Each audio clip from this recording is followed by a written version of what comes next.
Why is this project so close to completion but being put in the sin bin? Stay tuned to find out. G'day, my name is Sean and this is my weekly update where I share my quilting adventures. I'd like to welcome both new and returning viewers, but if you are new, I'd love it if you take just a few moments to say hi in the comments. Let's go ahead and get started with our works in progress. I had a good week. Having July 4th off helped, so I had extra sewing time, and I got a lot done. The first thing I want to show you is something I've been working on for quite some time, and that is the winged monkey block. You've seen this being put together in pieces, and we are finally done, and I think he or she turned out super cute. We'll come up and give you a closer look. If you remember, we had to redo the face. There's a couple other sections I had to rip out.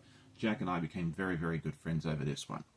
And so we are very close. That's the last block. I've got some mini blocks left to do for the border, but I thought we'd go ahead and put the border together as well. And I want to show you a little bit of progress on that. We still have a bit of work to do. So here's Glinda and the Tin Men all sewn together. And then we have Scarecrow and my favourite block of all, the Wicked Witch who's melting. And then we have the super duper big No Place Like Home block, which has the Emerald City, along with Dorothy and Toto. And so this all looks great, right? Well, until we realize that Dorothy's head is right next to the yellow brick road. And I misreading that there's actually a block, blue block that's supposed to go in between here. So I'm going to have to rip this out. But of course I've put this whole side thing on. So Jack and I have become very best friends. So this is going into the sin bin, which is an Australian word for the naughty corner, basically. So this is going to go on a short hiatus. We'll bring it back out once Jack and I become good friends again and move on. I'm also this close to finishing my Carnival Puzzle Mystery quilt. The actual quilt itself, quilt top is done, but I'm also putting the extra border kits on. So I've put this light blue border on, and I think it's turned out really nicely with it. And then the next step is to put the red on the very outside, and then it'll be all done. So hopefully soon we'll be able to see this one done as well. So now let's move on to our works in progress. And if you're new to the channel, this is just a series of videos I take during the week, most of me sewing and any adventures we get up to. So I hope you enjoy.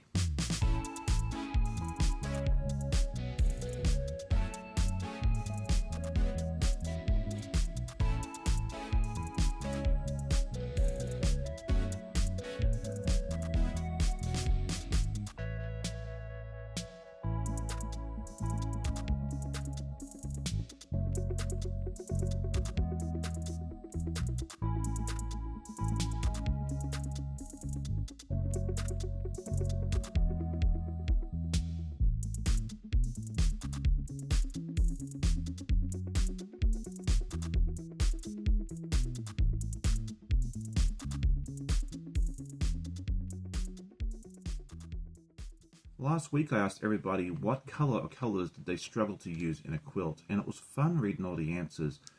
Orange, like, is the answer I gave, and a few people said orange as well, but there was also yellows, reds, and surprisingly purples. I thought purple was one of the easier colors to work with, but we all work differently.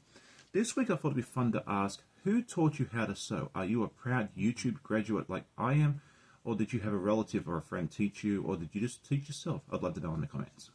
My goals for this week, well, since the Wizard of Oz is going to be put in the sin bin for a little while, I think it's time to go ahead and cut out the fabric for the Alice in Wonderland block. This is block 5 of 9, so I still have a lot of catching up to do.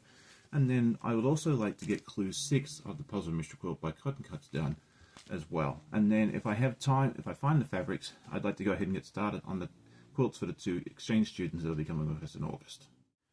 So I had a few videos come out this week. The first one was kind of a last minute live, and that was with my friend Amber from over at So Majestic, and we went ahead and revealed which colorways we're doing from Cotton Cuts. We had them send us our colorways and we revealed them together online, so you found out at the same time we did.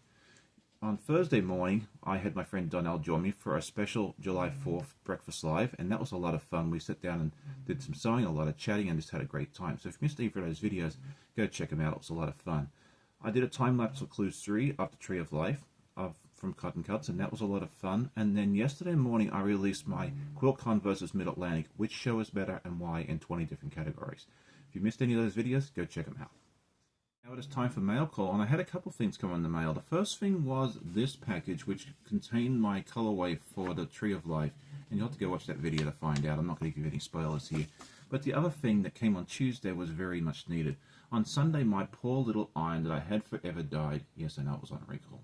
And I've already filed the paperwork for that. Just kicked the bucket, stopped working. And that was very sad because I don't have a backup iron. Let me know if you have a backup iron. And if you don't, I think it's a good idea if you can afford one. So I went on Amazon and I just went ahead and purchased a replacement model, which is this one right here. And it works really well. I was worried about this one because of the handle is different. And I was like, with my bigger hands, is it going to work nicely? And nice to know it does work quite nicely, and I have no issues using this one at all. So if you ever want a cheaper option, it's about $17 or $18. It's definitely worth it. And if you want to use my affiliate link in the description, that'd be great as well. And now it is time to show you a completed block. And I actually made 8 blocks. These are all mini blocks, and they are the tornado blocks, which is part of the minis outer borders for the Wizard of Oz. And I think these turned out super cute. We've got 4 facing this way, and then 4 facing the other way, so you can see the different. And they're going to go around the outer section of that quilt. I can't word today. What's wrong with me? I think we're supposed to use a lighter grey, but I thought with a tornado, I think they're usually a darker grey and that sort of thing there, so I decided to use that. Let me know what you think in the comments. Well, that is it for today's episode. I hope you enjoyed it. If you did, definitely hit the like button, tell a friend, and I always love hearing comments from my viewers. Hope you all have a great day. Happy sewing, and we'll see you next time. Bye.